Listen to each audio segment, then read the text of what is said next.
Quand on regarde comment ça se passe, le plus souvent, ce qui va consoler les personnes vers qui on va pour les aider, c'est ce que j'ai appelé les 4 A de la consolation. Le premier de ces A, c'est l'affection. Évidemment, quand on veut consoler quelqu'un, on lui offre de l'affection. Alors selon le type de relation qu'on a avec la personne, mais ça peut être de l'amour, on la prend dans ses bras, voilà, on se lâche totalement, on lui donne toute l'affection, tout l'amour possible. Mais on peut aussi consoler des gens avec qui on est moins intime, en leur faisant sentir notre affection, en se tenant à côté d'eux, peut-être en leur prenant la main. Le deuxième A, c'est A comme attention.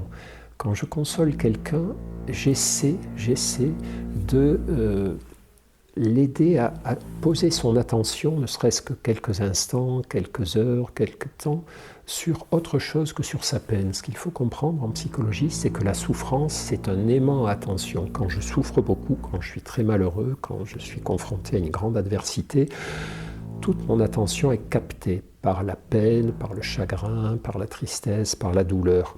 Et donc, tout ce qui va, ne serait-ce qu'un instant, une fois de plus, m'aider à porter mon attention ailleurs, va avoir un effet, non pas de guérison définitive, évidemment, mais de soulagement. Le troisième A, c'est le A de action. Il ne faut surtout pas forcer la personne à se remettre dans l'action, comme on fait parfois maladroitement aux personnes déprimées, de se secouer.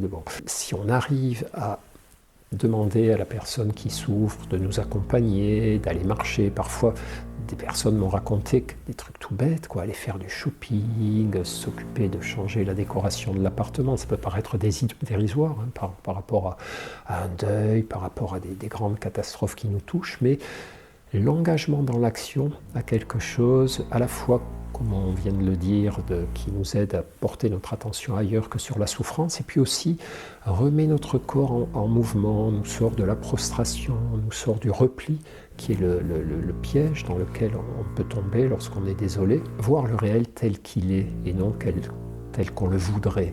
C'est reconnaître que la blessure est là, reconnaître que le deuil est là, reconnaître que les choses qui nous font du mal sont là. C'est pas dire c'est bien, c'est dire c'est là. C'est comme ça, qu'est-ce que je fais avec ça? Et où on va comprendre qu'on n'a pas le choix. Que pour se remettre à vivre, nous devons accepter ce qui s'est passé, qui est si dur pour nous, et continuer peu à peu d'avancer.